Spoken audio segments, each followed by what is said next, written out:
hemen gaude murrizketen aurkako ekimena aurkezteko. Ekimena Euskal Herriko arlokoa. Otsailak 4ean eta hemen bertan Bilbon manifestazio nazional bat izango da. Horretaz aritzeko eta eskuartean duzuen deitzaile guztien izenean, hemen gaudenak Patricia Muñoz, elkartzen, taldekoa, Borja Agirre, Osagaderos Abrazos, Ainhoa Etxaide, LAR sindikatukoa, Txikari Muñoz, ELA sindikatukoa, eta nire Xavier Barber, Nafarroako aurrekontu parte hartzaile eta sozialen herri ekimenaren izenean.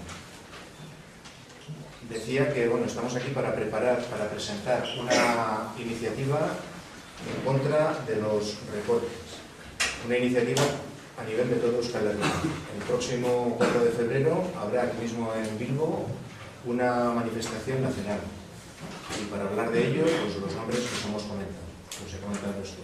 Así que igual, Patricia.